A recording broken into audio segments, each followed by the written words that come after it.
India's top corporates on learnings from sport.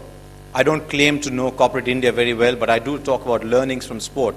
And while talking about learnings from sport, I also follow one of the earliest advice I ever got, which was to keep my mouth shut and my ears open. And you can see how well I followed that. And so I'm going to talk about excellence from all that I've allowed to come into my system over the years. The first, of course, is a perennial debate between what's more important, the end or the path. And I can understand why a lot of people believe that the end is crucial, because the end is often a driver of ambition. We always set ourselves these result goals and we want to get there at all costs. And the end is something that we look up to. It gives us that goal, it gives us the vision. And that end can sometimes be the driver of ambition. And heaven knows, most people come to this institute and most people go out of this institute, and a lot of people who are also part of the AMA are people with great ambition, and ambition needs a driver. That's what I keep telling my son, though he doesn't believe in it. But ambition needs a driver, and sometimes the ends are in themselves the drivers of those ambition. But I've discovered over the years, and it's happened to me, and I've seen that with a lot of people in sport. I'm not quite sure it happens in corporate life, but I've seen that in sport, especially in cricket, that having those kind of result goals, end goals, rather than journey or passage goals. When I say end versus path, I'm really talking journey versus destination. Most of us love the destination. As we grow older, as we see a little bit more of life, we realize it's a destination that counts for as much, if not more, than the journey. And I've discovered that the end at all costs attitude that pervades a lot of us these days is a source of great anxiety. It adds anxiety to our system. It adds more turbulence. One of the few things I remember from studying engineering was entropy. It adds to the degree of entropy in the system, the degree of turbulence in the system. Because the end starts to choke you after a while. Because if you can't get to the end, then getting to the end at all costs becomes so important that you forget that we need to exist for today as well. We're forever in search of that end.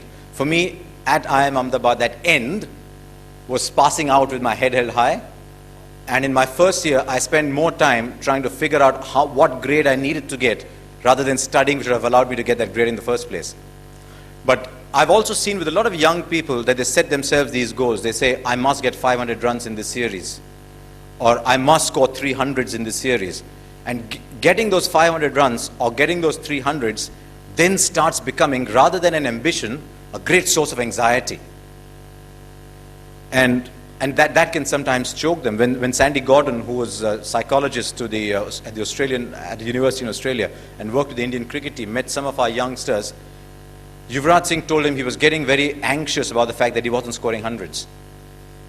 And they worked together to give him a different set of goals. And he said, if you're batting at number 6, why don't you set your goal as being not out at the end of the innings and playing a winning role, rather than choking yourself by scoring hundreds? It does one other thing, and that is it provides, putting the result first, putting the end at all costs attitude, creates a temptation to do whatever it takes to win. And sometimes when we start to walk down that path of taking whatever it takes to win, we don't always check whether the path that we are following is the right one. It's fraught with danger. And too often we tend to go down that path. It's a classic question that presents itself here as well, isn't it?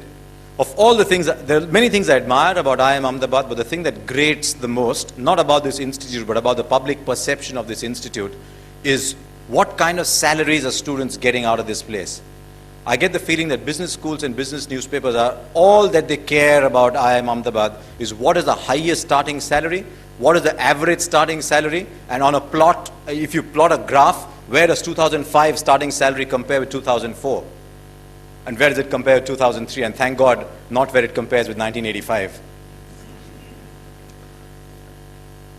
But we don't come here for a starting salary. That will be putting the end first. People come here to build careers. They don't come here to earn a starting salary. If you come here to earn a starting salary, you've already taken the first wrong foot in life. We come here to build careers. And I know of no human being in this world who's built a great career for himself and has thought, where's my next check coming from? And yet there are people who go in search of that check, and by 35, 38, they're saying, hang on, did I do right?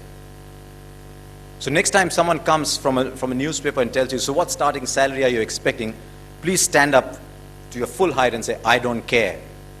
Because honestly, if you're from IMA, you needn't care.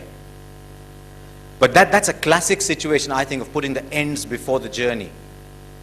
Say, I'm here to build a career.